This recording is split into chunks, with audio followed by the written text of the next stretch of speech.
तो अभी तक बात होगी कि कंप्लीट बाईपार्टाइट ग्राफ में नंबर ऑफ एजेस कितनी होगी, mn। ठीक है,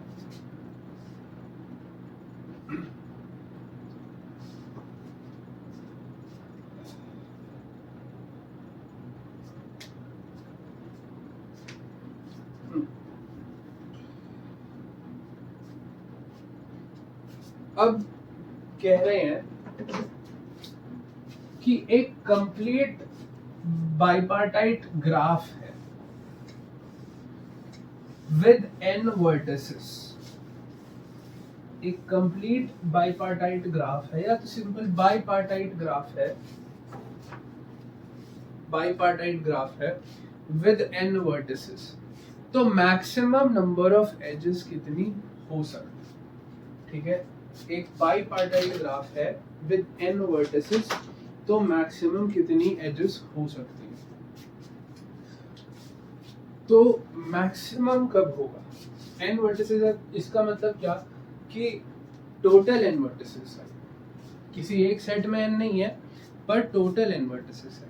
ठीक है, अगर टोटल n वर्टिसेस है इसका मतलब पहले सेट में कुछ होंगी, दूसरे सेट में कुछ होंगी, कुछ पार्टीशन होगा बीच में। हम पूछ रहे हैं कि मैक्सिमम कितनी हो सकती। ठीक है, तो n वर्टिसेस को, n वर्टिसेस में से मैं कुछ इधर डालूंगा, कुछ मैं इधर डालूंगा। मैंने कहा कि मैंने यहाँ पे k वर्टिसेस दी, तो यहाँ पे मैंने n माइनस k वर्टिसेस। ठीक है, ये दी। मुझे पता है कि नंबर ऑफ क्या कहते हैं, नंबर ऑफ एजेस होती कितनी है, वो मुझे पता है k into n minus k होती है। ठीक है, m इंटू n यही होता है। ठीक है, ये होती है। अब या तो इसको डिफरेंशिएट करके आप मैक्सिमा निकाल दो, सॉरी डिफरेंशिएट करके आप वो देख लो कि कहाँ पे, मतलब क्या मैक्सिमा निकालोगे, हाँ मैक्सिमा निकाल दो और बता दो कि हाँ क्या होगी वैल्यू। पर वो लॉजिकल थोड़ी होगा यार, वो तो डिफरेंशिएशन तो कंटिन्यूस होता है, कंटिन्यूस होती है तभी आप डिफरेंशिएशन इंटीग्रेशन यूज करने जाते हो। पर हम तो डिस्क्रीट मैथ्स पढ़ रहे हैं, डिस्क्रीट में क्यों मेरे को डिफरेंशिएशन इंटीग्रेशन यूज करने की जरूरत पड़नी चाहिए। तो क्या वैल्यू होगी k की ऐसी जिसपे इसका जो प्रोडक्ट है वो मैक्सिमम है।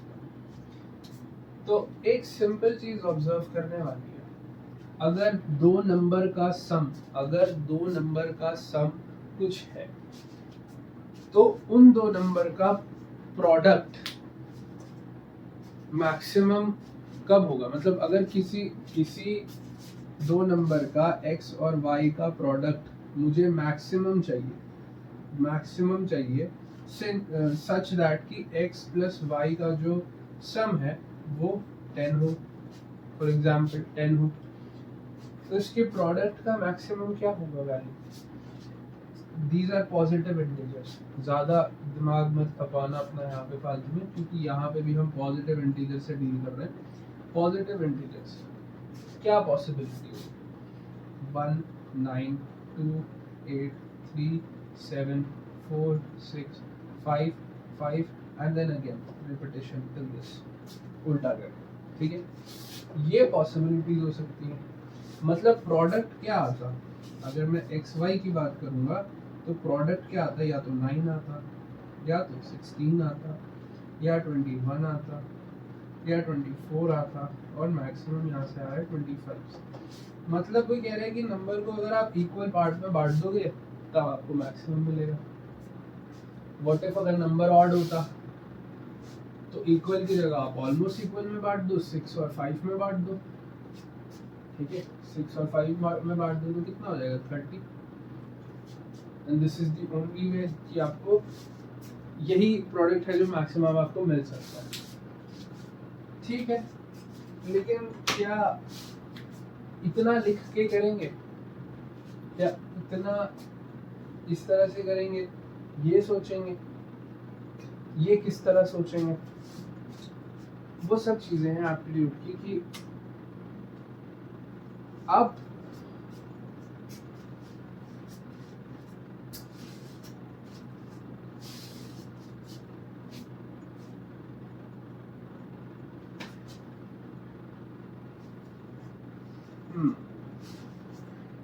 तो ये एक ऑब्जर्व करने वाली बात हुई कि आप का जो नंबर है उसका सम जो है, ठीक है, उसका सम कुछ फिक्स्ड है, तो वो दो नंबर में ऐसे क्या चुनूं कि उसका प्रोडक्ट मैक्सिमम हो। क्या ये वही क्वेश्चन है? मुझे वही सेम क्वेश्चन दिखता है, क्योंकि मुझे पता है इन दोनों का सम क्या है, k प्लस एन माइनस के का सम क्या है, n है, मुझे पता है। तो मैं और इसको मैं इस और इस पार्ट में बांट रहा हूँ, तो इसका मतलब मैंने इसको n/2 और n/2 में बांटा होगा। अगर if n is odd sorry even, अगर n इवन होगा तो इसमें बांटा होगा, अगर n ऑड होगा, इफ n इज ऑड, तो मैंने क्या किया होगा, मैंने किया होगा n/2 का, इसको स्क्वायर लिख देते हैं, हटा देते हैं, n/2 का स्क्वायर की सीलिंग वैल्यू, सॉरी की फ्लोर वैल्यू, ठीक है। n²/4 भी लिख सकते हो, वो अपनी चॉइस है, ठीक है, जैसे भी ठीक लगता है।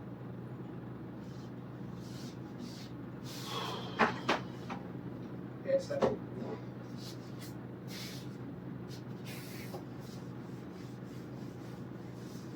ये एक छोटी सी और बात हो गई। अब आगे बढ़ते हैं। आगे है सम ऑफ डिग्री थ्योरम।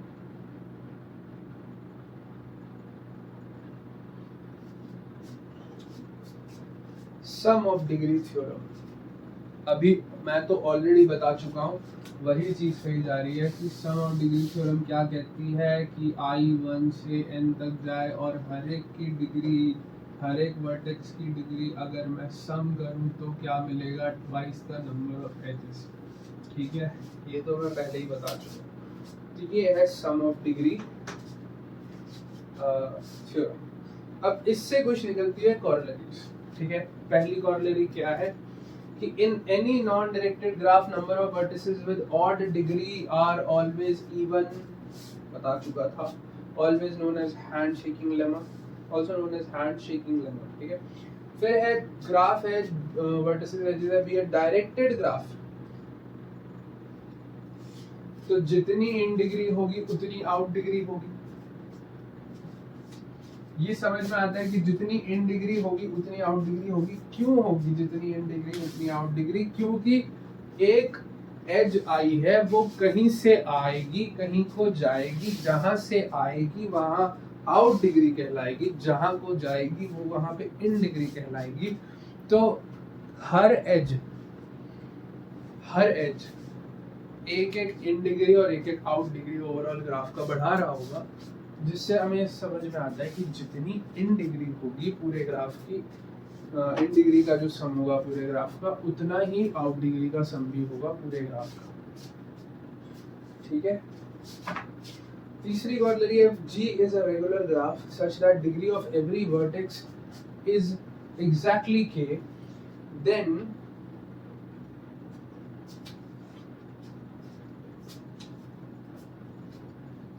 इसमें क्या नया बता दिया, कह रहे हैं कि अगर k हर एक की डिग्री है तो k into number of vertices जो होगा वो क्या होगा, twice the number of edges होगा। इसमें क्या नया बता दिया, ठीक है।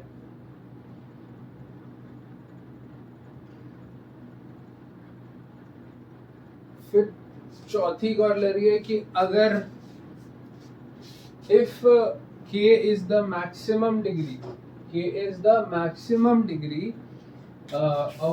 of the graph, मतलब क्या डेल्टा होगा वो ना, तो बिग डेल्टा है ग्राफ का, यानी मैक्सिमम जो डिग्री है पूरे ग्राफ में वो k है।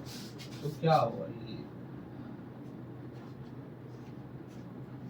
से कम होगा, सॉरी उल्टा लिख दिया, ज्यादा होगा, मैक्सिमम यही है ना।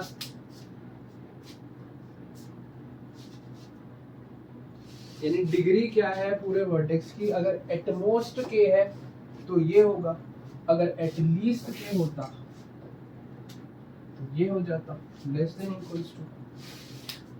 एटलीस्ट k का क्या मतलब है कि k तो है ही, उसके ऊपर भी हो सकती है। अगर k तो है ही तो मुझे इतना तो मुझे इतना समझ आ गया था। अगर बोलते k ही है तो मैं इसको इक्वेट कर देता कि दोनों इक्वल है मुझे, लेकिन एटलीस्ट दिया हुआ है, इसलिए मुझे पता है कि मैं इसको प्रोडक्ट करूंगा तो मुझे नंबर ऑफ एजेस मिलती, लेकिन मैंने तो पूरी सारी डिग्रीज को अकाउंट में नहीं लिया है, तो मेरी वैल्यू हो सकता है कि इसके बराबर तो ना पहुंची हो लेकिन कम हो सकती है। तो यानी मेरी वैल्यू या तो कम होगी या तो बराबर होगी। वही अगर मैं कहता एटमोस्ट k है, एटमोस्ट k है और मैं फिर k से मल्टीप्लाई कर रहा हूँ, तो मैं कह रहा हूँ कि मैक्सिमम डिग्री इतनी थी मेरे ग्राफ में, मैंने हर एक वर्टेक्स से वो मैक्सिमम डिग्री मल्टीप्लाई करती है, पर मुझे नहीं पता है कि हर एक वर्टेक्स की डिग्री उतनी है भी कि नहीं है।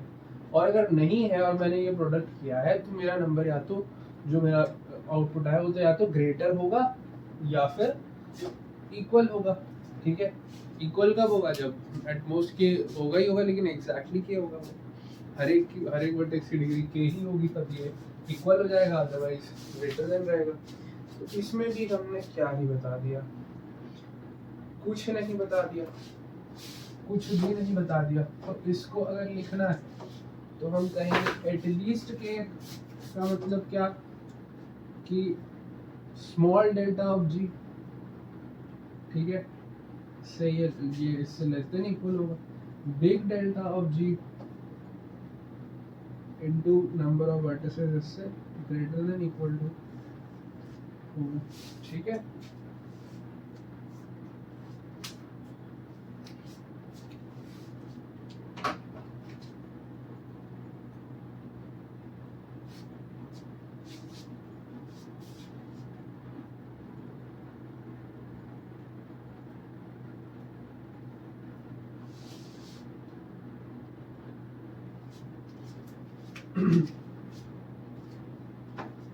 फिर अब आते हैं हम कि सब कर रहे हैं, ठीक है, लेकिन कहाँ ऐसा क्या यूज करना है हमने, और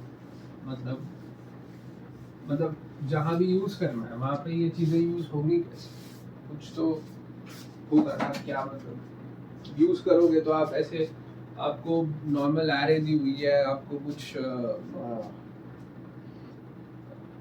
कुछ मतलब पेयर्स दिए हुए हैं, कुछ एरेज की फॉर्म में दिया है, लिंक लिस्ट की फॉर्म में दिया है आपको इनपुट वगैरह सब कुछ, तो आप ये सब क्या मतलब कंप्यूटर पहले ग्राफ बनाएगा फिर सॉल्व करेगा।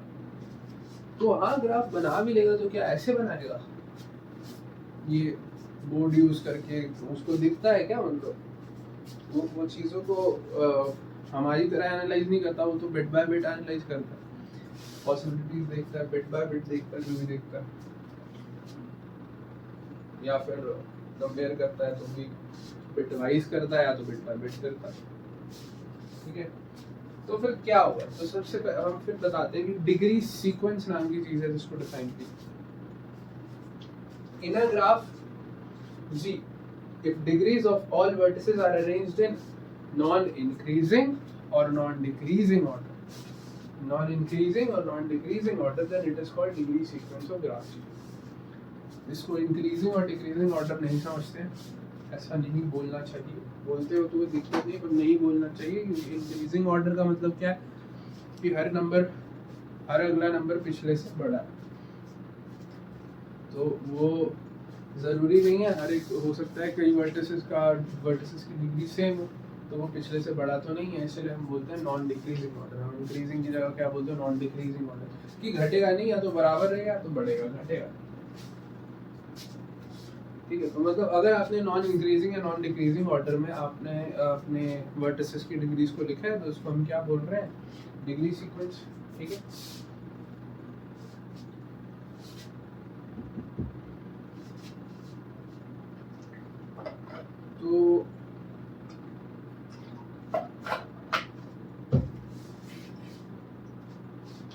क्वेश्चन है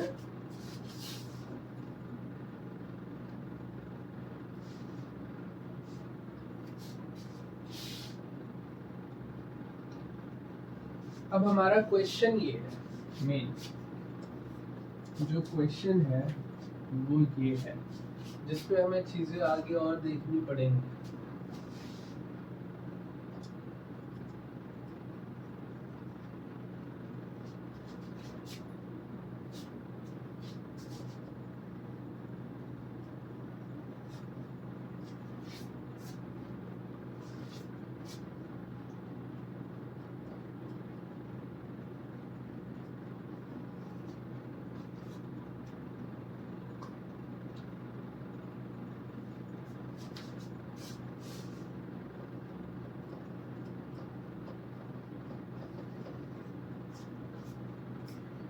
मुझे चेक ये करना है कि ये जो है वो सिंपल ग्राफ को रिप्रेजेंट करती है कि नहीं। कुछ सीक्वेंसेस हो सकती हैं जो सिंपल ग्राफ को रिप्रेजेंट ना कर रही हो, तो मुझे ये चेक करना है कि वो सिंपल ग्राफ को रिप्रेजेंट कर रही है कि नहीं। मुझे ये 5 सीक्वेंस दी हुई है, तो मैं कैसे करूँगा। ये प्रॉब्लम ये है कि ये इसको चेक करना है। पहली वाली को मैं देखूं तो इसमें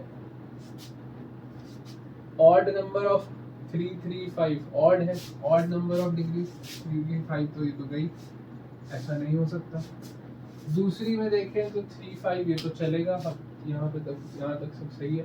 पर ये 5 वर्टेक्स है, यहाँ पर 5 वर्टेक्स है और एक वर्टेक्स की डिग्री 5, मतलब वो मैक्सिमम तो 4 ही रख सकता था ना, तो 5वीं कहाँ किससे कनेक्ट हुआ, खुद से। तो सेंट्रल अलाउड नहीं है, सिंपल ग्राफ नहीं बचा।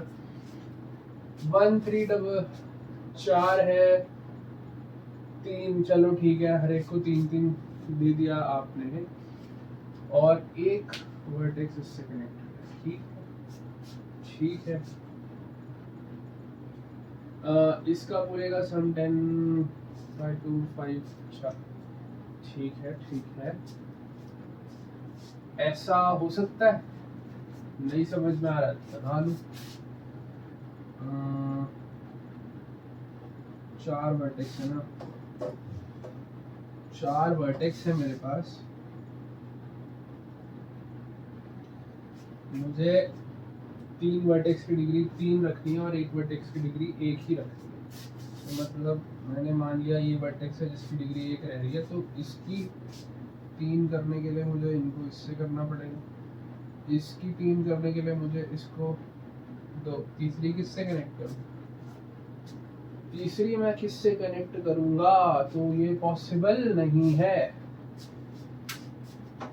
तो ये भी पॉसिबल नहीं है, ठीक है। अब क्यों पॉसिबल नहीं है, simple graph with n vertices, if there are k vertices of degree n-1, then degree of every vertex will be at least k। क्या समझे, क्या कहा जा रहा है यहाँ पे। In a simple graph with n vertices, if there are k vertices of degree n-1, ठीक है, then degree of every vertex will be at least k। यहाँ पे n-1 4 vertices है, 3 डिग्री जो है वो n-1 इसकी 3 होगी ना, इसकी 3 होगी, और ये 3 के पास है, तो बाकी बची हुई जो वर्टिसेस होगी उनकी डिग्री एटलीस्ट k होनी चाहिए, एटलीस्ट k होनी चाहिए, मतलब इस केस में 3 ही होनी चाहिए, मतलब यहाँ पे 3 होना चाहिए, होता तो कंप्लीट हो जाता, ठीक है। लेकिन ऐसा क्यों, क्योंकि अगर कोई वर्टेक्स की डिग्री n-1 है तो वो वर्टेक्स अपनी डिग्री से ये कहना चाह रहा है कि मैं हर एक वर्टेक्स से कनेक्टेड, मैं बाकी हर वर्टेक्स से कनेक्टेड हूँ। अगर इस केस में 3 है और किसी केस में कुछ होते जितने भी होते हैं, तो यहाँ पे ये 3 वर्टिसेस क्या कह रहे हैं कि हम 3 वर्टिसेस से कनेक्टेड है, ठीक है। ये कह रहा है कि मैं 3 वर्टिसेस से कनेक्टेड हूँ, मैं 3 से कनेक्टेड हूँ, मैं 3 से कनेक्टेड हूँ, ठीक है। मतलब मैं सबसे, 3 का मतलब यहाँ पे क्या है, मैं सबसे कनेक्टेड हूँ, मैं भी सबसे कनेक्टेड हूँ, मैं भी सबसे कनेक्टेड हूँ।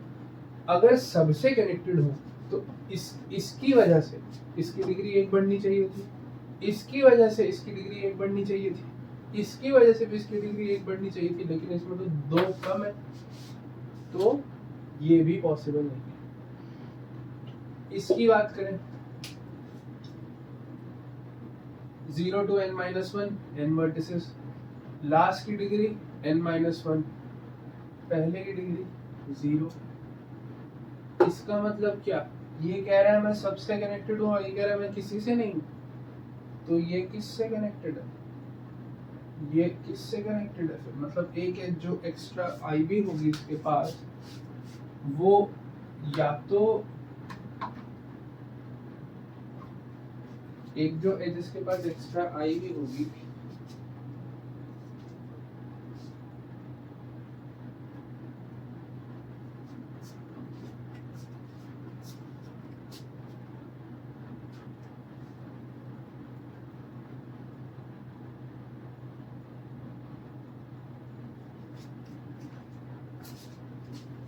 simple graph all vertices cannot have distinct degrees, that is in a simple graph there exists at least 2 vertices of same degree, distinct degree possible नहीं है। एक तो ये बात हुई कि ये n-1 से कनेक्टेड है और ये कह रहा है कि मैं किसी से कनेक्टेड हूँ। ये n-1 से कनेक्टेड है, मतलब n-1 एजेस है इसके पास में, इसके साथ कनेक्ट n-1 एजेस से लगा हुआ है, तो वो किस पे गई है, अगर वो यहाँ नहीं गई है तो किस पे गई है, वो किसी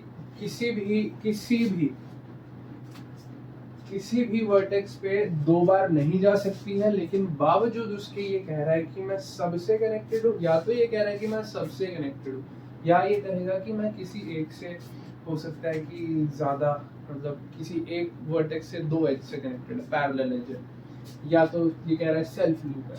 तो सेल्फ लूप और पैरेलल एज तो वैसे ही सिंपल ग्राफ में अलाउड नहीं है, लेकिन अगर n-1 तो मतलब n-1 है और कह रहे हो कि इससे नहीं कनेक्टेड हो, तो मतलब सेल्फ लूप तो वैसे अलाउड नहीं था, पैरेलल एज जैसे भी अलाउड नहीं थी, तो ये नहीं होगा। इसमें क्या करोगे, 5 वर्टिसेस हैं, 5 वर्टिसेस हैं, ठीक है, 3 3 3 3 ये इवन भी है, चलेगा। फिर उसके बाद आप कह रहे हो कि इस वाले केस को चेक कर लेते हैं क्या, कि 4 वर्टेक्स, 4 डिग्री वाली कोई वर्टेक्स है कि नहीं, तो वो होगी तो हर एक की कम से कम उतनी तो होनी चाहिए थी, तो मतलब कि जितनी तो हर एक की वर्टेक्स, हर एक की डिग्री होनी चाहिए थी, तो यहाँ पे 4 डिग्री वाली वर्टेक्स भी नहीं है। फिर ये डिस्टिंक्ट वाला केस भी नहीं है, यहाँ पे 2 गुना का कि कोई 2 डिग्री जो है वो सेम होनी चाहिए, तो वो भी ठीक है, इतना भी समझ गया। डिस्टिंक्ट वाला सीन मेरे को लगता नहीं है मैंने ढंग से एक्सप्लेन किया, मैं फिर से बताऊँ। डिस्टिंक्ट वाला सीन क्या है कि डिस्टिंक्ट, हर एक डिग्री डिस्टिंक्ट नहीं हो सकती, क्योंकि अगर हर एक डिग्री डिस्टिंक्ट हुई है, n वर्टिसेस में हर एक डिग्री अगर डिस्टिंक्ट हुई है, तो जो सीक्वेंस पॉसिबल होगा वो यही होगा, क्योंकि एट मोस्ट किसी वर्टेक्स की डिग्री n-1 ही हो सकती थी, और एटलीस्ट किसी वर्टेक्स की डिग्री 0 ही हो सकती थी, ना नेगेटिव हो सकती थी कभी, ना इससे ज़्यादा हो सकती थी, क्योंकि एक वर्टेक्स अगर n-1 से ज़्यादा डिग्री रखता है तो इसका मतलब कि वो सिंपल तो नहीं है, उसमें या तो सेल्फ लूप है या तो पैरेलल है। तो सिंपल ग्राफ में एक वर्टेक्स की डिग्री एट मोस्ट n-1 हो सकती है, एटलीस्ट 0 हो सकती है, और अगर मैं कहूँ कि मुझे n डिस्टिंक्ट डिग्रीज चाहिए, तो मैं 0 to n-1 ऐसे ही लिख सकता हूँ, यही लिख सकता हूँ, यही पॉसिबिलिटी बनती है।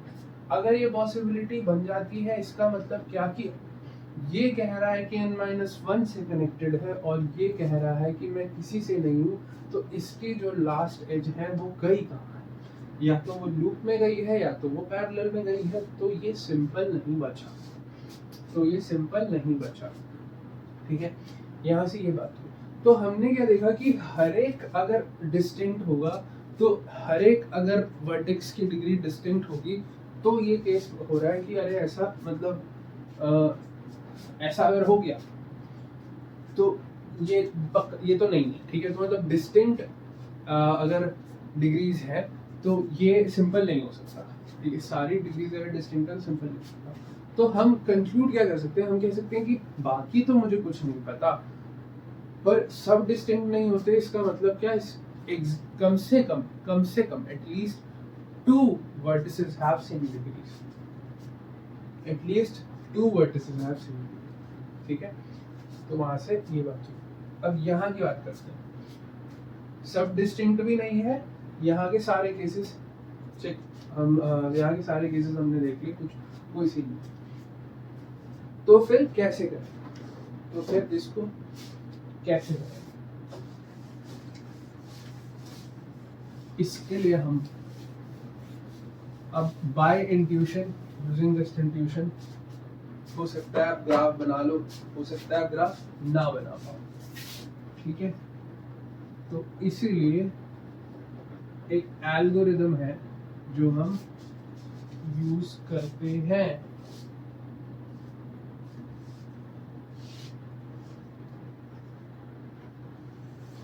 ठीक है।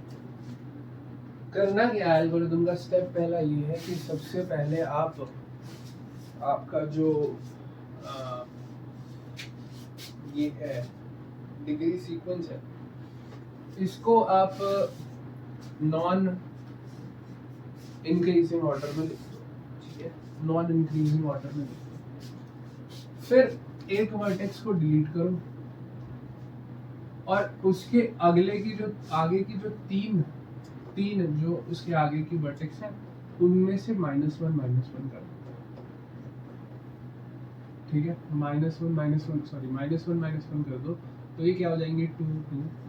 अब क्या ऑर्डर बना, 2 2 2 4। एक वर्टेक्स को डिलीट कर चुका हूँ, यही ऑर्डर है। एक और डिलीट करो, इनमें से कम कर दो। अब अगर मैं इसको सीक्वेंस में लिखूं तो 2 1 और 1। एक और डिलीट करो और फिर इधर से 1 1 माइनस करो, तो अब इसकी सीक्वेंस क्या बच गई, 0। अगर लास्ट में एक भी एज नहीं बचती, एक भी एज नहीं बचने का मतलब, अब वर्टेक्स भी डिलीट करते आ रहे हो, या तो जो वर्टेक्स बची है उसकी डिग्री 0 होनी चाहिए, या तो सारी वर्टेक्स अच्छे से डिलीट हो जानी चाहिए, कोई दिक्कत नहीं होनी चाहिए। सारी वर्टेक्स ऑब्वियसली अच्छे से डिलीट नहीं होगी, कुछ ना कुछ होगा एंड में आपको, इतना तो कम से कम मिलेगा ही, इतना तो कम से कम मिलेगा ही। तो आपको अगर लास्ट में एक भी एज नहीं बचती है, if you were able to delete all the edges successfully, then this was a simple graph, then this sequence did represent a simple graph। ये है एल्गोरिथम। पर बात करें कि ऐसा ही क्यों, इसे हम कहते हैं हाविल हकीमी नाम का मतलब हाविल हकीमीज रिजल्ट कहते हैं हम इसको, ठीक है। क्या मैसेज आया भाई,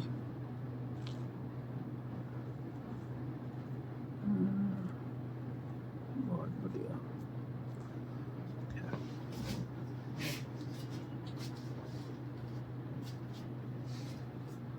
तो ये हुआ, इसे हम कहते हैं हाविल हकीमीज रिजल्ट। क्यों हो रहा है लेकिन ऐसा क्यों हो रहा है, और ये ऐसा क्यों जरूरी है, इसको नॉन इंक्रीजिंग ऑर्डर में लिखो, फिर डिलीट करो, फिर ये सब हो, ऐसा ही क्यों, जो एल्गोरिथम है वो वैसी ही क्यों है का क्वेश्चन है। मैं दोबारा मैं इस चीज को दोबारा करता हूँ और फिर बात करते हैं इसको। हमने कहा ये मेरा एग्जाम्पल था, ठीक है। अब मैं जब एक वर्टेक्स को डिलीट करता हूँ, तो मैं वर्टेक्स के साथ साथ जो भी एजेस उससे कनेक्टेड है वो भी डिलीट करता हूँ।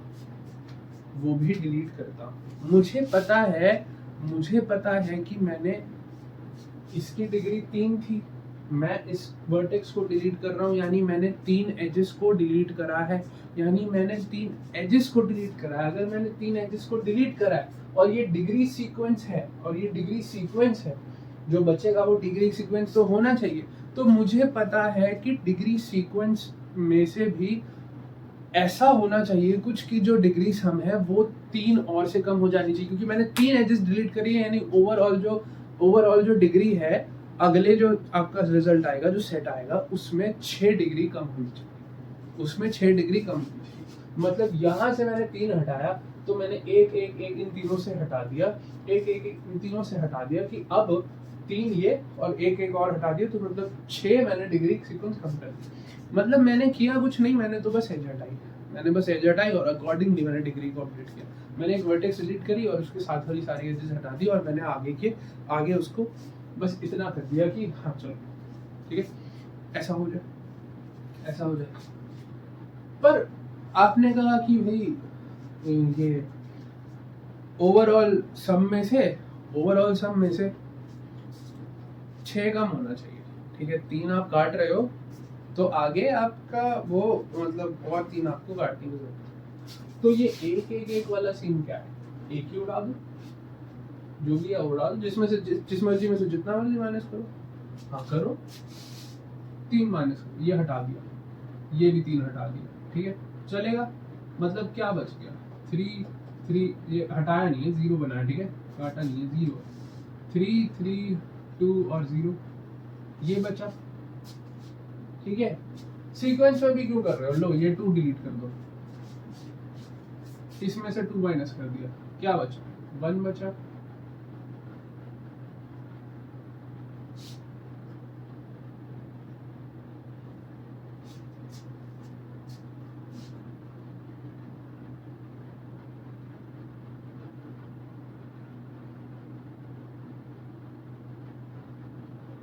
तो अब आपको दिखेगा कि क्यों आप सबसे पहले जो डिलीट करते हो वो सबसे बड़ा नंबर डिलीट करते हो, और माइनस करने का सीक्वेंस चलो अभी उस पर बात, पहले हम बताते हैं कि सबसे पहले बड़ा सबसे क्यों डिलीट किया।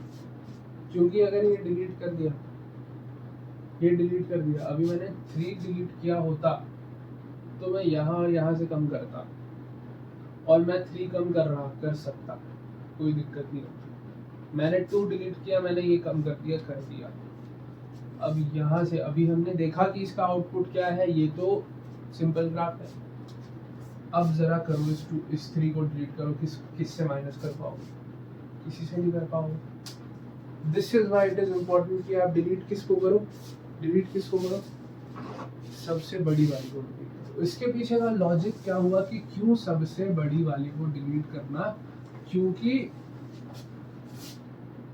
आपको जो सीक्वेंस मिलेगा उसके बाद वो वर्केबल होगा, वो काम करने लायक होगा। अब यहाँ से हमने कहा कि 3 को डिलीट किया, अब इस 3 में से अब क्या करोगे, यहाँ इस पूरे 3 को उड़ा दो, कोई दिक्कत नहीं, ठीक है। तो अब इस पूरे 3 को उड़ा दिया, ओवरऑल 6 कम कर दिया, कोई दिक्कत नहीं। अब इस 2 को जब उड़ाने जाओगे तो कहाँ से क्या कम करोगे। इसलिए समझ में आता है कि एक आप सबसे बड़े को डिलीट करोगे और आप हर एक से एक माइनस करोगे, बजाय इसके कि आप ओवरऑल में किसी एक को माइनस कर दिया, सब पूरा खत्म कर दिया। ऐसा क्यों, ठीक है। लेकिन आप अभी तक क्या कर रहे थे, आपने जब 3 डिलीट किया, था उसमें, इस वाले एग्जांपल में, तो किया क्या आपने इनके 1 माइनस कर दिया है। आपको कैसे पता कि वो इन्हीं से कनेक्टेड, आप एज डिलीट कर रहे हो, आपको ये तो पता है कि हाँ जिससे भी वो कनेक्टेड होगा वहाँ पे डिग्री कम कर दें, वहाँ पे डिग्री कम करने की जरूरत है। और इसीलिए हमने कहा कि ओवरऑल में से 3 एजेस गई हैं तो 6 डिग्री कम होनी चाहिए overall. Fine, that is understandable. पर आपको कैसे पता कि इन्हीं 3 वर्टिसेस से कम करेगी। तो बात यहाँ पे ये आती है कि ये जो मेथड है, ये एग्जैक्टली ग्राफ को नहीं जानता कि कैसा होना है, ये एग्जैक्टली ग्राफ को नहीं जानता है, ये बस इसको सॉल्व करेगा in a way that it is solvable. अब अगर ये 3 वर्टिसेस से कनेक्टेड है, ठीक है, इससे भी तो कनेक्टेड हो सकता है, इससे भी तो हो सकता है, इनमें से किसी से भी हो सकता है ये 3 वर्टिस जो है ये आपस में एक K4 बना रहे हो और ये 2H ये कहीं से कुछ ऊपर, ऐसा नहीं हो सकता। वैसे अगर ये K4 बना रहे होते तो आपस में कनेक्टेड होते, इससे डिस्कनेक्टेड ही होता है, ये तो किसी से कनेक्टेड नहीं हो पाता, ठीक है। मतलब ये हो सकता है इसमें 2 सेल्फ लूप होते, किसको पता, ठीक है। तो उस केस में हम बोलते हैं ना कि ये सिंपल नहीं है, उस केस में हम बोलते हैं कि ये सिंपल नहीं है। पर आपको कैसे पता कि ये इससे कनेक्टेड है कि किस से कनेक्टेड? तो वही बात है कि we just do it in a manner that it is workable,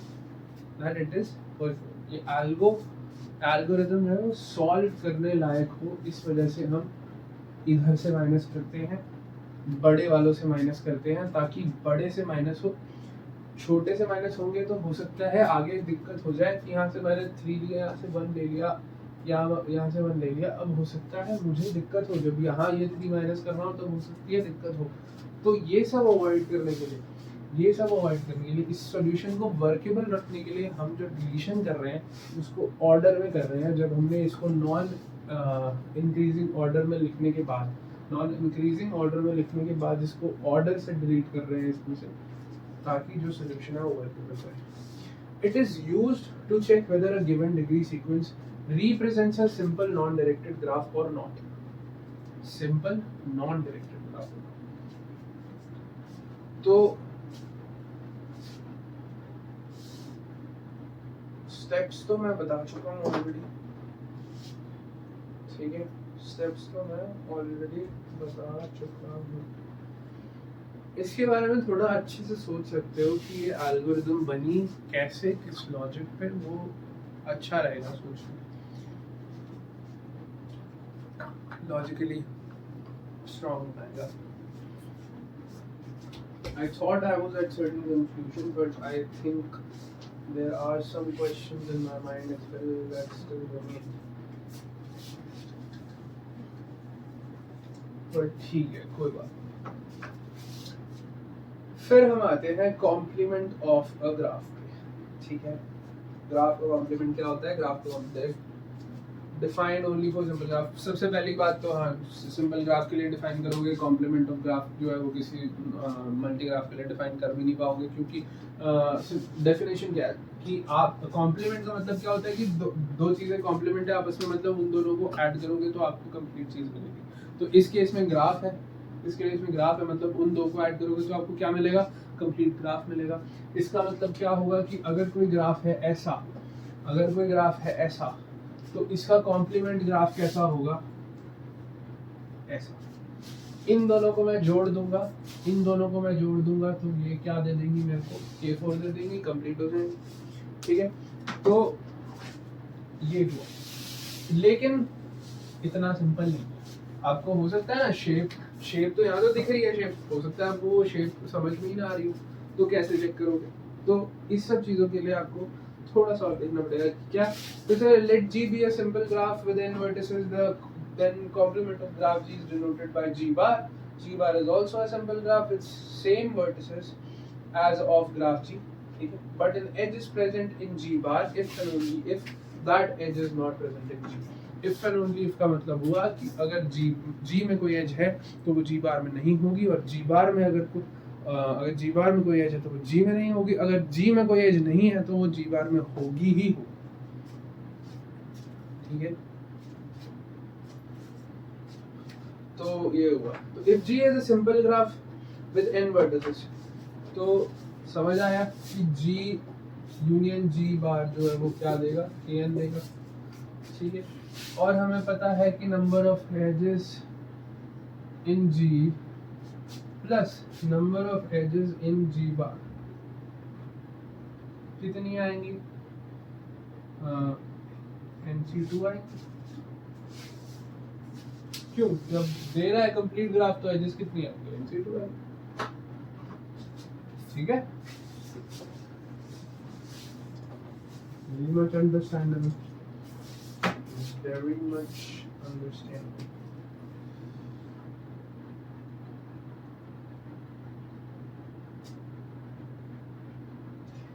फिर है आइसोमॉर्फिक ग्राफ्स। आइसोमॉर्फिक, आइसो का मतलब होता है सेम, मॉर्फ का मतलब होता है शेप। तो जो सेम शेप की बात करते हैं यहाँ पे आइसोमॉर्फिक ग्राफ्स में।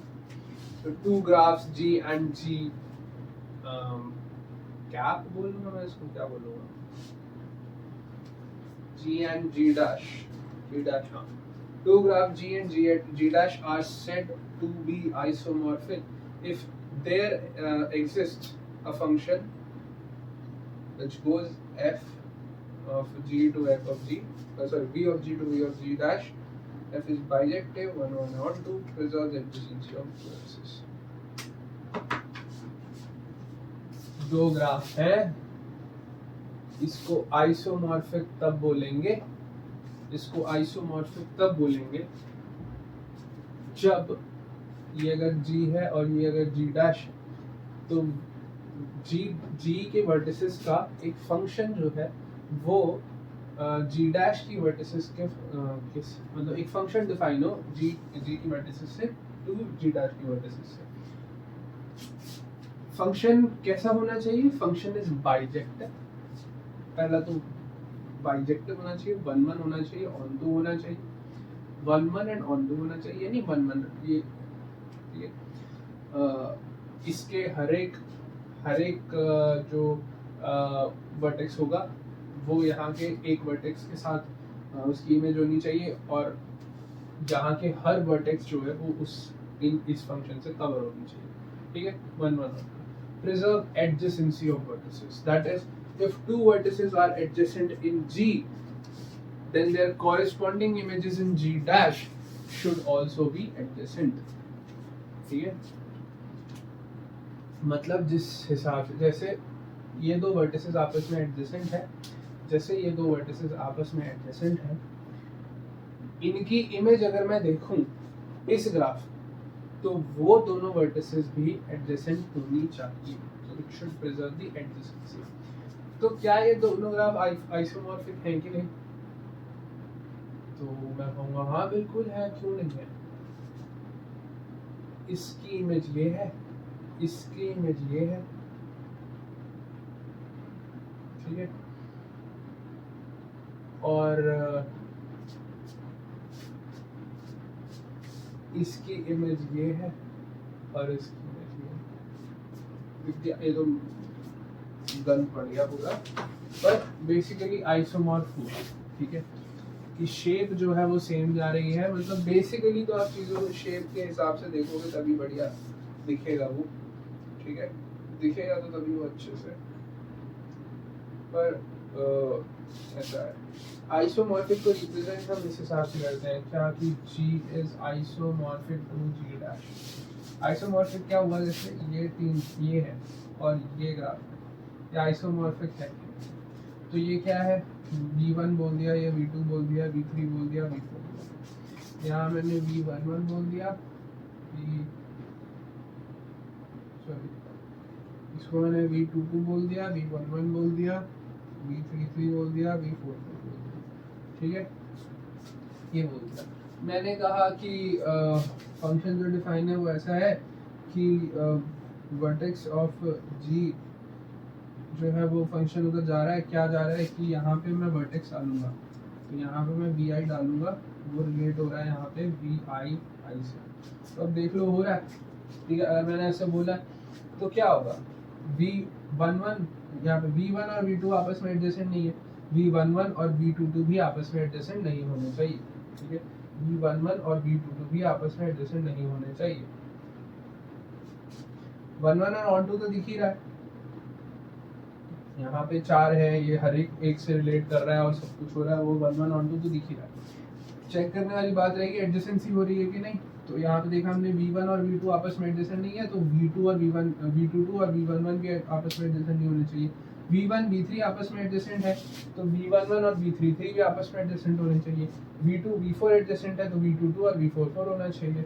V3 V4 है, V3 और V44 होना चाहिए। एडजेसेंसी भी प्रिजर्व हो रही है, फंक्शन भी डिफाइन हुआ है, फंक्शन 1 1 भी है, ऑन 2 भी है, एडजेसेंसी भी प्रिजर्व हुई है। इसका मतलब आइसोमॉर्फिक है, इसका मतलब आइसोमॉर्फिक है। ठीक है, फंक्शन जरूरी नहीं है ऐसा होगा। फंक्शन में आप ये तो मैंने जनरल लिख रखी है, मैं तो ऐसा भी बोल सकता था कि function is defined like V1 to V11 V2 to V22 या V1 to V22, मैं कुछ भी लिख सकता था। मैं अलग अलग भी चीज़ें लिख सकता हूँ, जितनी मर्जी कंडीशन डाल सकता हूँ। फंक्शन का कोई एक स्टेटमेंट तो होती है, कंडीशन के हिसाब से कई अलग अलग स्टेटमेंट भी होती है। तो ठीक है, तो note, if G is isomorphic to G dash then following condition hold true. Of course, कैसी कंडीशन होगी? जितनी वर्टिसेस G में होंगी उतनी ही वर्टिसेस G dash में होंगी, जितनी एजेस G में होंगी उतनी ही एजेस G dash में होंगी। Degree sequence of G and G dash would be same। ठीक है, चौथी, if vertices V1 till Vk of graph G form a cycle of length k, then their corresponding images FV1 function, मतलब V1 डाला है अपने function में, उसकी image तो वहीं से मिलेगी ना। दूसरी ग्राफ में तो इमेज है ना, फंक्शन की वो है ना, इमेज है। तो FV1 FV2 till FVK जो है वो G dash में, वो भी एक साइकिल बनाएंगे लेंथ के। मतलब यहाँ पे साइकिल है, जितनी लेंथ की है, जिन वर्टिसेस की है उन्हीं की इमेज अगर मैं निकालूं G dash में, तो वो सेम इमेज जो है उसी लेंथ की साइकिल फॉर्म करनी चाहिए, उसी हिसाब से फॉलो करनी चाहिए यार। तो ये सब तो कॉमन सेंस है, क्या नया बता दिया इसमें। Necessary condition for graphs to be isomorphic, these are the necessary conditions for graph to be isomorphic. अब ये क्यों लिखवाया? लिखने का मतलब ये हुआ कि अगर आपको कल को कोई ग्राफ देख के समझ ही ना आए कि इसको चेक कैसे करें, तो आप क्या करोगे? तो जो सबसे पहले जो दो कॉमन सेंस वाली चीज है वो जो करने वाली है वो कर लो, वर्टिसेस और number of edges, number of vertices और नंबर ऑफ एजेस को काउंट कर लो। इतना तो एटलीस्ट होना ही चाहिए। ठीक है, उसके बाद की बात होती है कि degree sequence should be same. अभी अगर वर्टिसेस एजेस देख के नहीं समझ में आ रहा तो डिग्री सीक्वेंस सेम होना चाहिए, यानी कि डिग्रीज तो एटलीस्ट सेम होनी चाहिए। हो सकता है कनेक्शन अलग जगह पे हो, पर कनेक्शन देखना थोड़ा मुश्किल है, लेकिन डिग्रीज तो आप आराम से निकाल सकते हो, तो वो सीक्वेंस सेम आना चाहिए। ठीक है, फिर हमने कहा कि अब अगर ये भी नहीं दिखा तो आप कह रहे हो कि अगर कहीं साइकिल फॉर्म हो रही है ना भाई, तो वो साइकिल वहां भी फॉर्म होनी चाहिए। ठीक है,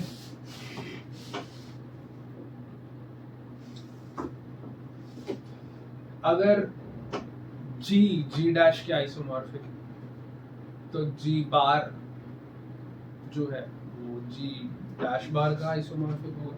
मतलब दो ग्राफ अगर आइसोमॉर्फिक है तो उनके दोनों के जो कॉम्प्लीमेंट ग्राफ होंगे वो भी आपस में आइसोमॉर्फिक होंगे। कोई सा मतलब क्यों नहीं होंगे?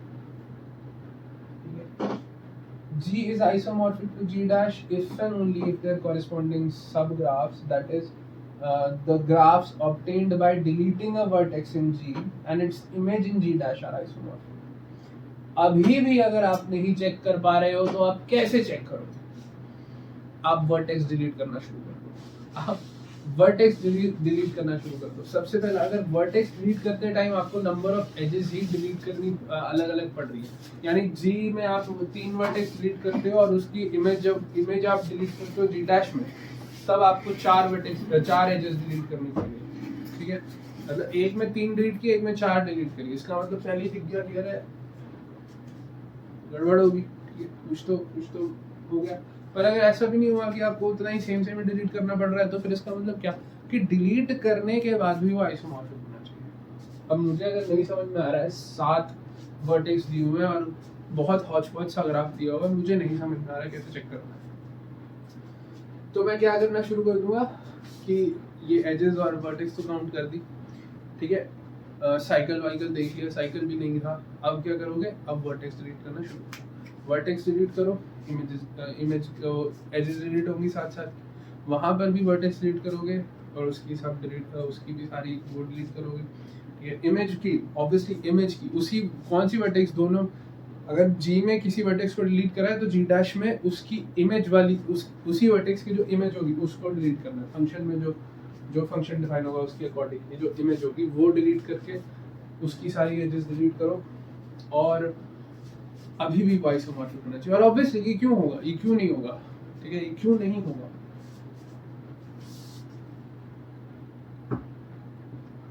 Self complementary graph. A graph G is said to be self complementary if complement of graph G is isomorphic to G. ठीक है, यानी G बार जो है वो G से आइसोमॉर्फ है, आइसोमॉर्फ है। तो सबसे पहली जो कंडीशन इसमें है वो है यही। तो एक जो कंडीशन आती है जो बहुत कॉमन सेंस वाली चीज है कि भाई ऐसा अगर ग्राफ है तो उसमें एजेस कितनी होंगी, और मुझे लगता है इसमें एजेस होंगी NC2/2। मुझे तो ऐसा लगता है। क्यों लगता है? क्योंकि अगर ऐसा है तो इसका मतलब कि number of edges in G plus number of edges in G बार, ये मुझे पता था कि NC2 है। क्यों है? क्योंकि ये दोनों तो आपस में कंप्लीट ग्राफ फॉर्म करते हैं। अब मुझे पता है कि आइसोमॉर्फिक है, इसका मतलब ये दोनों सेम है, तो मैं इसको लिख सकता हूँ ट्वाइस नंबर ऑफ G। अब मुझे पता है ये NC2 है, और अब मैं जो कह रहा था ऑब्वियसली आधी होगी,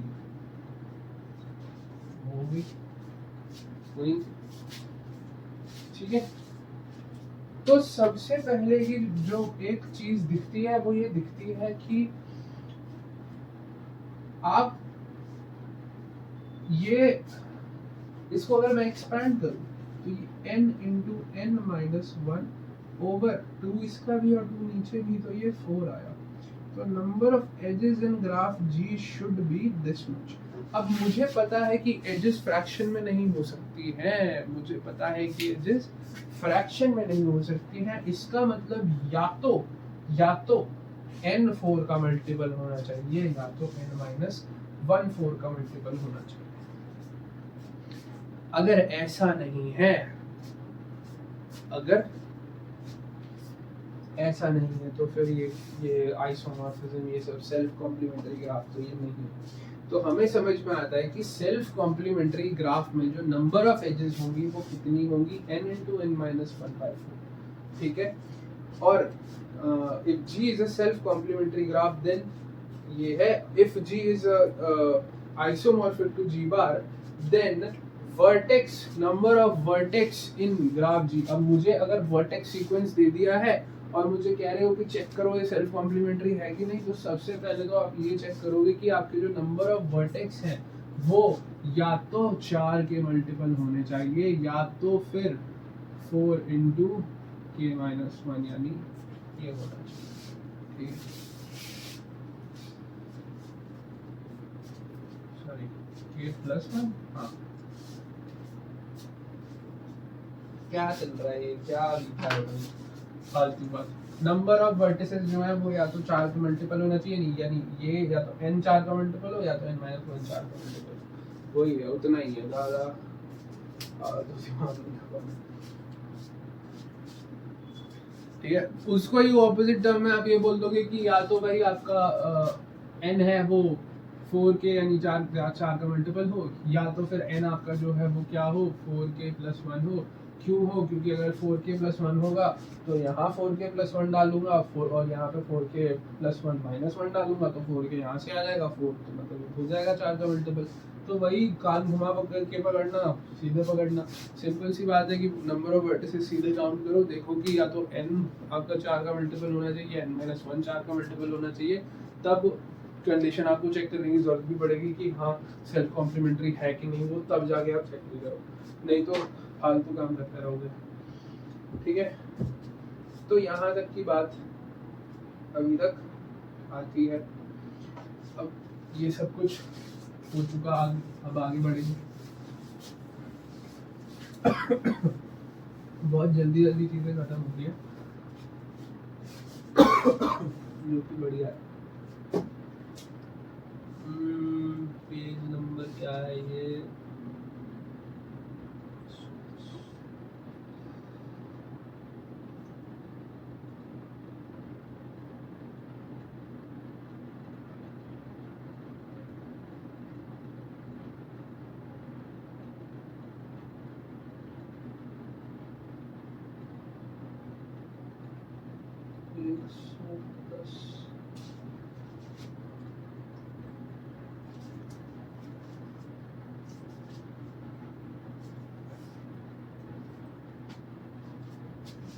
अब हम बात करते हैं प्लेनर ग्राफ। तो प्लेनर ग्राफ क्या होता है? प्लेनर ग्राफ ऐसा ग्राफ होता है जहाँ पे आप अगर वर्टिसेस के बीच में दो आप एजेस बनाने लग जाओ तो कहीं पे भी दो एजेस जो है वो आपस में क्रॉस नहीं करनी चाहिए। कहीं पे भी दो एजेस आपस में क्रॉस नहीं करनी चाहिए। इसका मतलब ये सब चल रहा है चलेगा, ये आया चलेगा, ये ऐसे कनेक्ट हो गया, सॉरी ये तो पैरेलल होगी तो वही नहीं बचा, तो ये अगर ऐसे कनेक्ट हो गया चलेगा, ये जो है वो ये ऐसे कनेक्ट हो गया चलेगा, ठीक है। कहीं पे भी दो लाइनें आपस में क्रॉस नहीं होनी चाहिए, कहीं पे भी दो लाइनें आपस में क्रॉस नहीं होनी चाहिए। दिस इज व्हाट तो graph G is said to be a planar, to be planar if it can be drawn on a plane such that no two edges cross each other at a non-vertex point, at a non-vertex point, ठीक है। It is called planar embedding of the graph। इसकी definition भी है, तो बोले कि कुछ और कुछ टेक्निकल, कुछ नंबर्स की टर्म में, कुछ वर्ड्स की टर्म में, कुछ ये वो तो नहीं। उसकी डेफिनेशन यही है कि जब आप उसको प्लेन पे ड्रॉ करने जाओ तो कभी वर्टिसेस आपस में एक दूसरे को नॉन वर्टेक्स पॉइंट पे ना काटें। नॉन वर्टेक्स पॉइंट ऑब्वियसली अगर कहीं पे भी मुझे कहीं पे भी नॉन वर्टेक्स पॉइंट पे कट जाती है, जैसे अगर मैं इसको और इसको कनेक्ट करूं तो ये नॉन वर्टेक्स पॉइंट है जहाँ पे ये हो गया और यहाँ से नॉन प्लेनर बन गया। तो ये प्लेनर ग्राफ की डेफिनेशन, प्लेनर ग्राफ की डेफिनेशन। अब हम कहें K4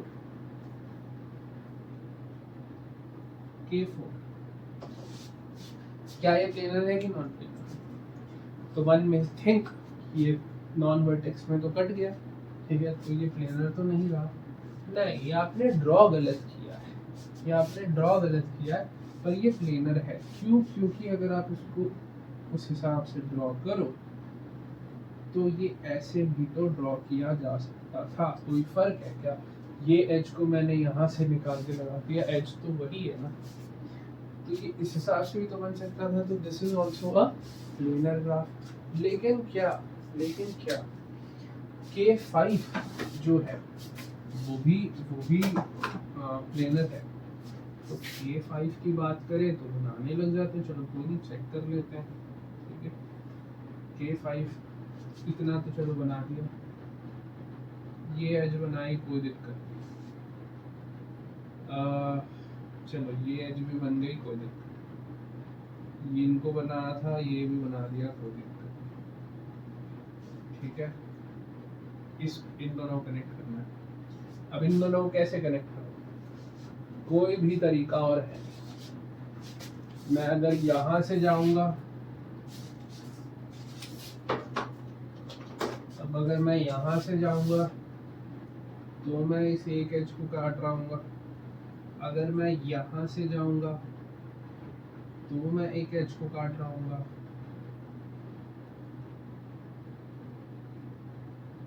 मैं कहीं से भी जाऊं तो कहीं ना कहीं तो कॉम्प्रोमाइज हो रहा है। तो इतना मुझे समझ में आता है कि अगर मुझे कंप्लीट ग्राफ के लिए कोई पूछ रहा है कि वो प्लेनर है कि नहीं है, तो कंप्लीट ग्राफ 5 एंड ऑनवर्ड्स तो प्लेनर नहीं हो सकता। Complete graph of 5 and onwards, K6 K7 ये सब प्लेनर तो नहीं हो सकते। क्या K3 प्लेनर है? K3 प्लेनर है, हाँ है, K3 तो प्लेनर है, 2 रेगुलर है, पॉलीगन है, ठीक है। साइकिल है, क्या ये है दो वर्टेक्स का, दो वर्टेक्स K2 है ना, ये K2 है क्या, K2 प्लेनर है, हाँ है, ठीक है।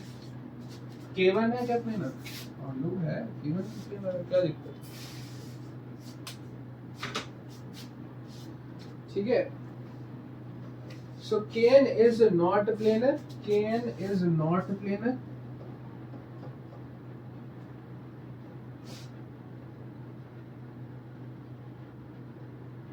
if n is greater than equal to 5। Obviously इसका ये मतलब नहीं है कि n 5 से बड़ा होगा, 5 या 5 से बड़ा होगा तो ग्राफ कभी प्लेनर नहीं होगा, बस ये कि कंप्लीट हुआ अगर वो ग्राफ तो नहीं, वो ग्राफ अगर कंप्लीट हुआ तो वो प्लेनर नहीं होगा 5 and onwards।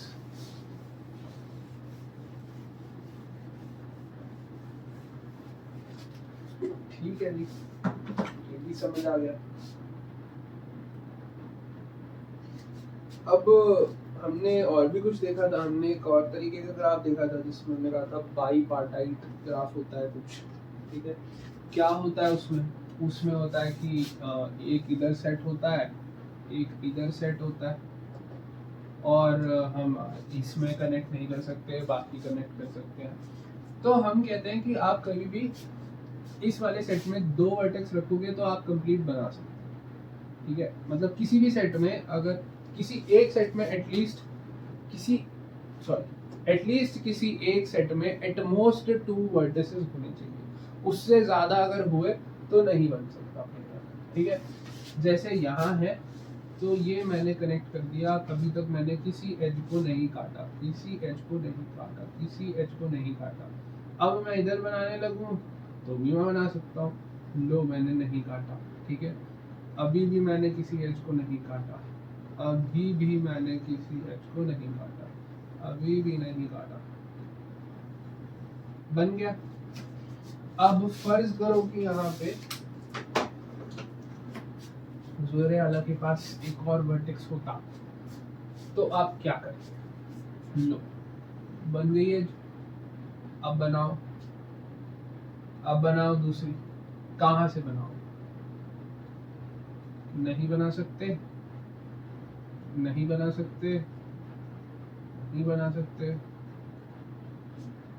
विज्ञा नहीं बना सकते। तो अब बाईपार्टाइट ग्राफ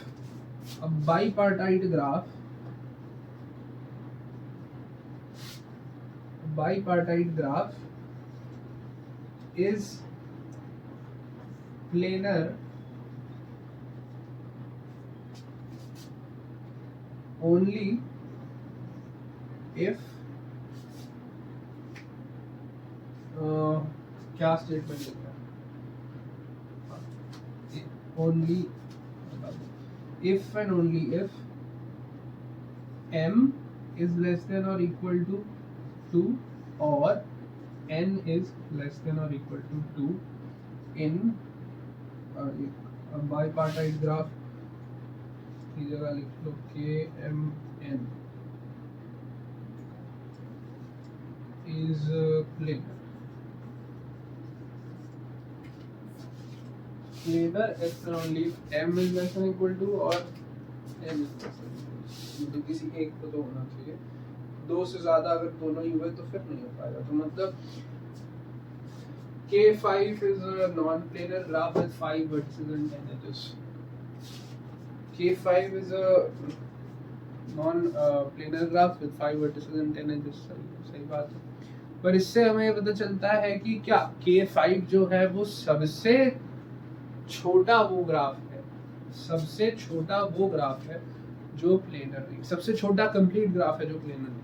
K5 हमारा सबसे छोटा वो कंप्लीट ग्राफ है जो प्लेनर नहीं। So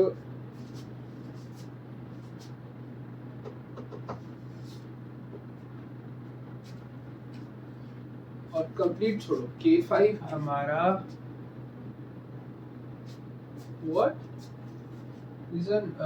K5 is a non-planar graph with minimum number of vertices, फिर ठीक है, edges नहीं बोला, क्योंकि edges बोला होता तो आपको बहुत सोचना पड़ता कि ऐसा है क्या, क्योंकि आपको देखना पड़ता है K5 में आप कितनी एजेस बना सकते हो, एटमोस्ट कितनी बना सकते हो, वो एनालाइज करने वाली बात हो जाएगी कि हाँ कितनी बना सकते हो। ठीक है, तो सही बात है।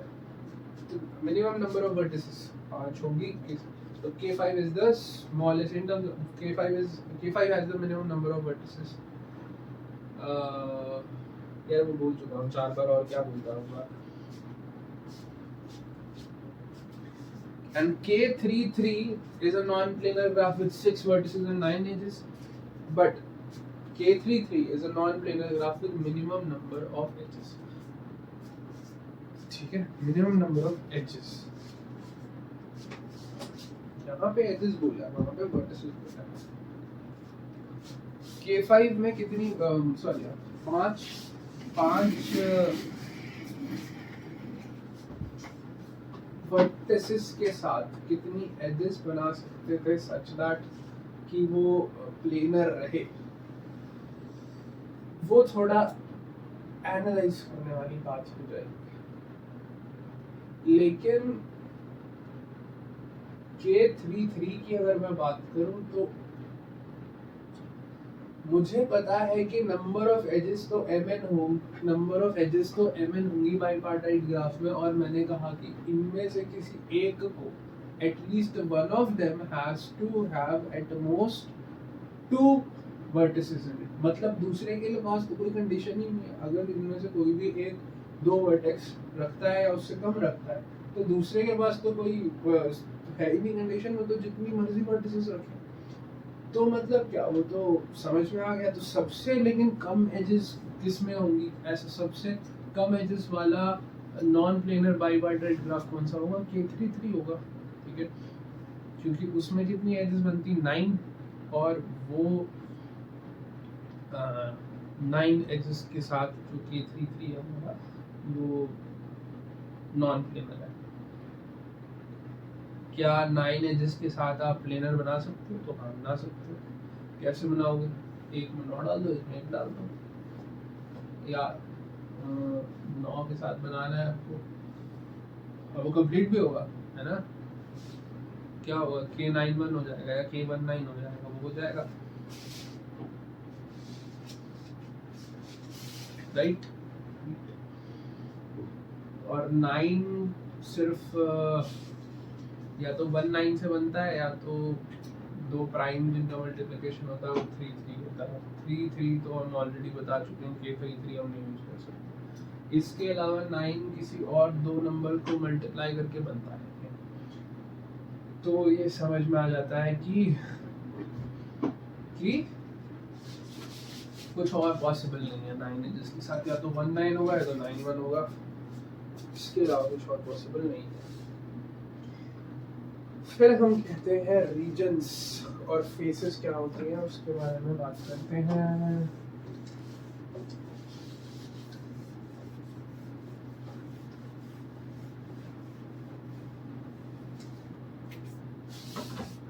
रीजन और फेसेस क्या होते हैं उसके बारे में बात करते हैं। यार एक ग्राफ दिया है, सबसे पहले तो वो प्लेनर होना चाहिए।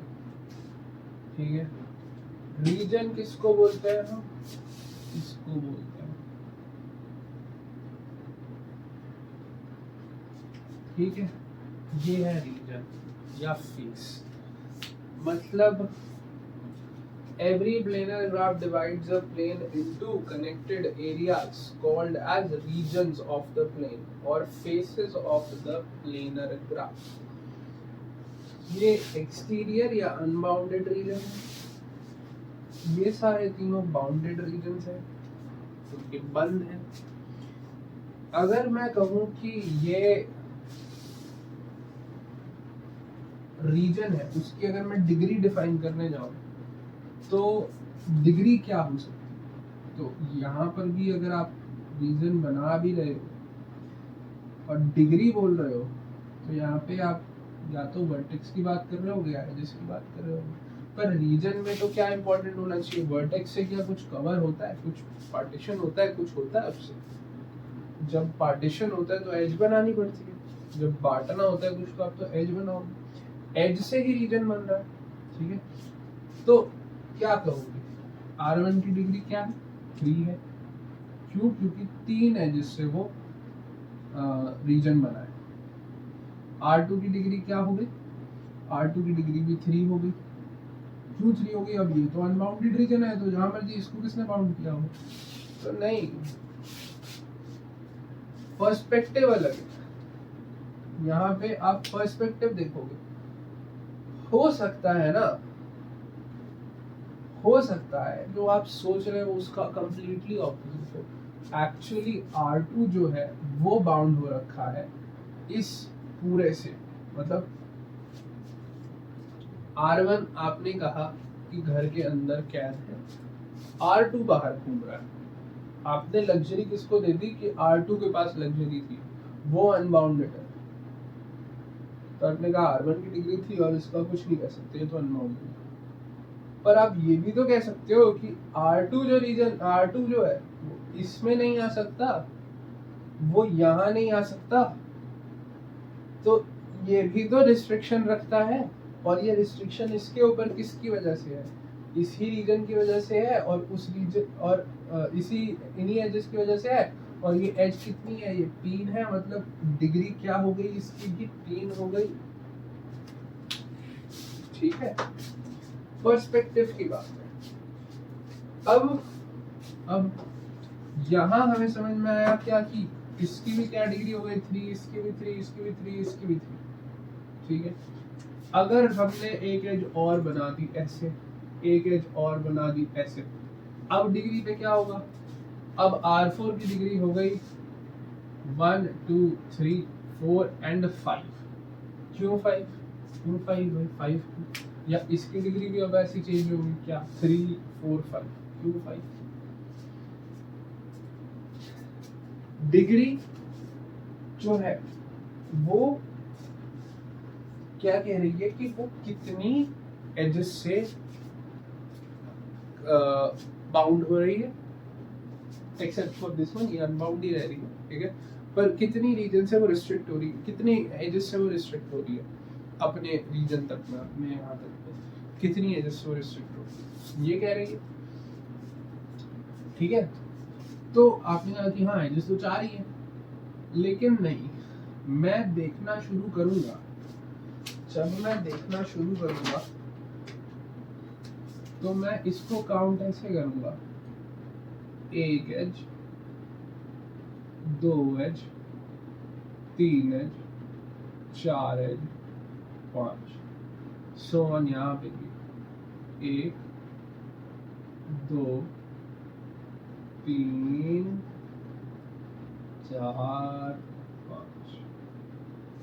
ठीक है, डिग्री को मैं इस तरह से काउंट करूंगा, मतलब अगर एक कोई एज आती है किसी भी ग्राफ में, अगर कभी भी कोई एक एज आती है तो या तो वो रीजन बढ़ा देगी, या तो वो रीजन बढ़ा देगी, या तो वो वर्टेक्स बढ़ा देगी, या तो वो रीजन बढ़ा देगी, या तो वो वर्टेक्स बढ़ा देगी। लेकिन ऐसा कब? ऐसा तब जब नंबर ऑफ वर्टेक्स एटलीस्ट 3 होने चाहिए। मतलब एक एज बनाई, वर्टेक्स बढ़ेगा, एक एज और बनाओ, एक एज और बनाऊंगा तो वर्टेक्स और बढ़ जाएगा, नहीं तो सिंपल नहीं रहेगा। ठीक है, नहीं तो सिंपल नहीं रहेगा। तो नंबर ऑफ एजेस 3 होनी चाहिए, एटलीस्ट नंबर ऑफ एजेस 3 होनी चाहिए।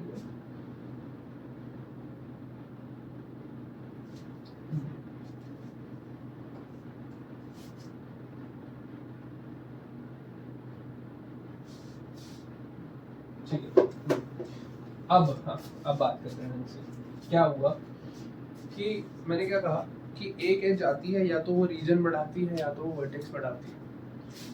तो सबसे पहली बात तो ये कि भाई अगर अगर अगर ये खाली स्पेस, ये भी तो एक ग्राफ है, ये भी तो एक ग्राफ है, और ग्राफ है तो ये पूरा अनबाउंडेड रीजन हो गया। अब ये अनबाउंडेड रीजन है, मैंने कहा एक एज आएगी तो या तो वर्टेक्स बढ़ाएगी या तो रीजन बढ़ाएगी। तो मैंने तो वर्टेक्स डाली है, वर्टेक्स के बिना मैं कहाँ एज बनाऊँ, पर चलो खैर नहीं डाल रहा मैं, वर्टेक्स नहीं डाल रहा। मैंने कहा एक एज आएगी तो या तो वर्टेक्स बढ़ाएगी या तो एजेस बढ़ाएगी या तो रीजन बढ़ाएगी। पहली एज आती है वर्टेक्स बढ़ाएगी, except for this one first edge, except for the first edge, every edge if comes will increase either the number of regions by 1 or will increase the number of vertices by 1, and the first edge increases the number of vertices by 2 but does not increase, and of course does not increases the region by anything. Number of regions remains same.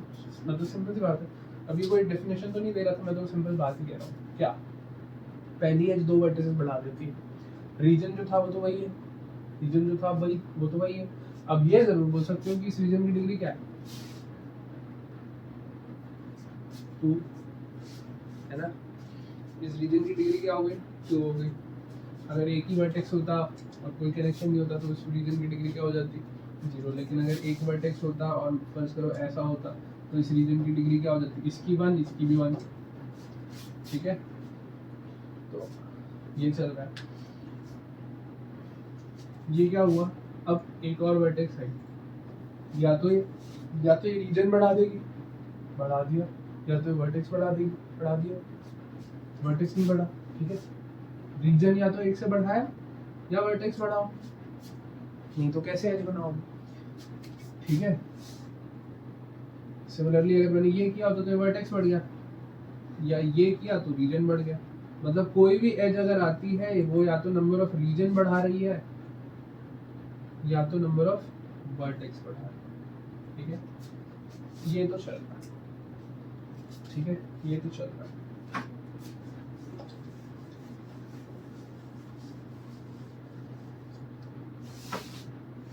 ये हमें लिखा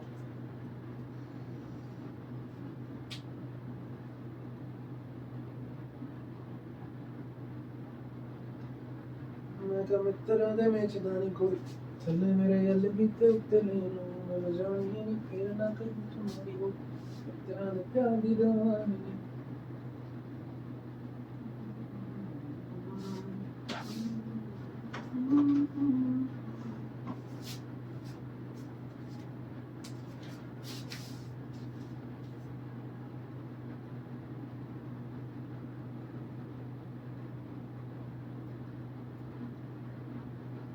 चलते हैं आगे हम कहते हैं जैसा हमने कहा कि एक एज आती है तो वो क्या करती है, उसी के हिसाब से हमने लिखा कि सम जो है, अगर मैं कहूँ I1 से लेके कार्डिनलिटी ऑफ R तक जाती है और आप ऐड करो डिग्री ऑफ रीजन को, हर एक रीजन की डिग्री को ऐड करो तो वो ट्वाइस का नंबर ऑफ एजेस आती है, ट्वाइस का नंबर ऑफ एजेस आती है। ऐसा क्यों होता है,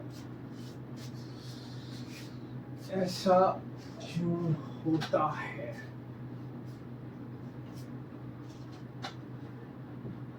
क्योंकि similar to what we have seen earlier about that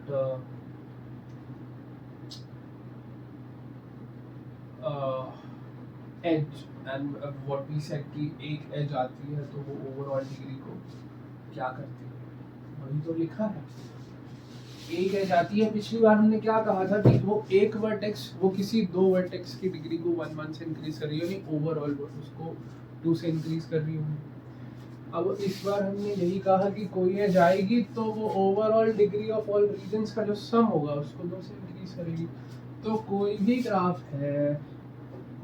graph है वो अगर ये है मेरा ग्राफ, इसमें कोई भी एज अगर आती है, अभी तक डिग्री थी 0, अब हो गई 2, अब हो गई 4, अब हो गई 6,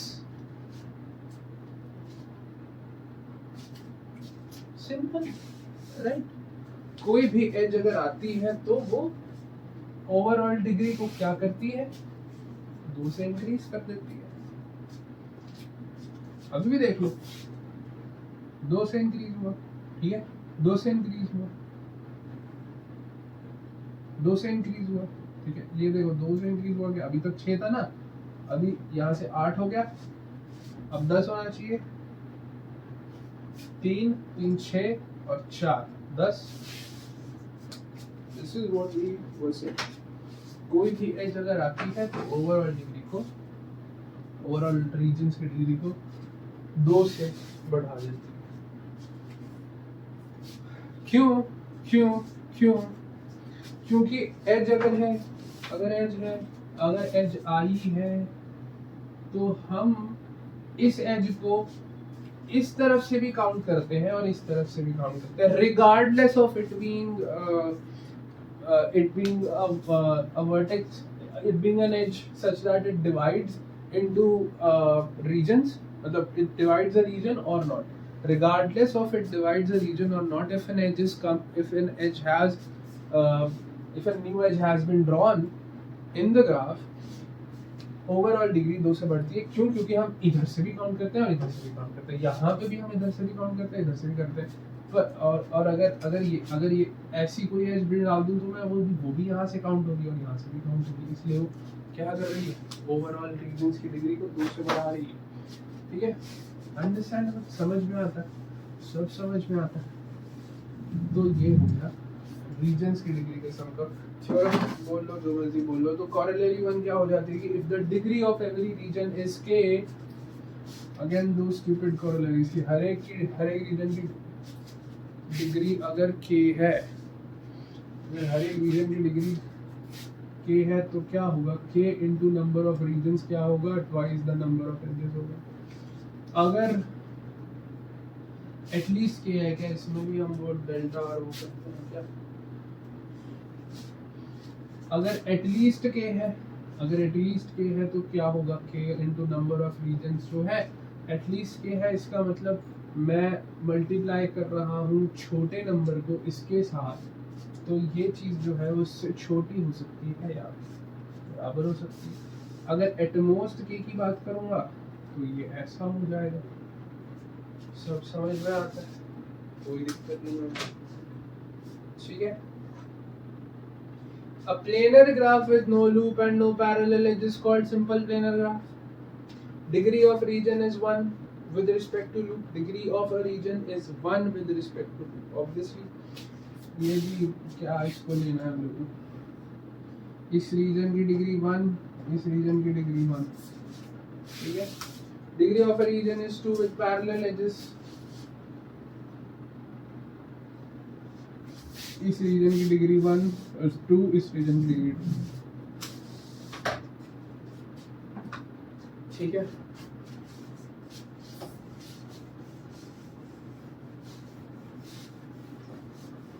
अब मैं कहूँ in a simple planar graph degree of each region is at least 3। अच्छा, degree of a region is at least 3, मतलब आप कह रहे हो हाँ ठीक है, ट्रायंगल बनाया तो 3 3 तो हो गया, ठीक है। ये भी बनाता तो भी 3 3 हो गया, ठीक है। 2 लाइन बना दूं तब भी 4 हो गया, अभी भी ठीक है। पर ये भी तो सिंपल प्लेनर है ना, डिग्री 2 एटलीस्ट 3 कहाँ, तो ये हमारा एक्सेप्शन। इसको छोड़ के, सिवाय इसको छोड़ के बाकी, इस ग्राफ को छोड़ के बाकी हर ग्राफ में हर रीजन की डिग्री एटलीस्ट 3 होगी, ठीक है। Except for K2, every simple planar graph will have degree of each region as 3, at least 3, sorry, ठीक है। तो हमें क्या समझ में आया कि अगर हर एक की डिग्री जो है वो एटलीस्ट 3 होगी, का मतलब ये चल रहा था हमारे दिमाग में और हमने कहा था एटलीस्ट 3 है, इसका मतलब ये होगा तो यही, ये मिलता है। ठीक है, good good. Now let me take a little bit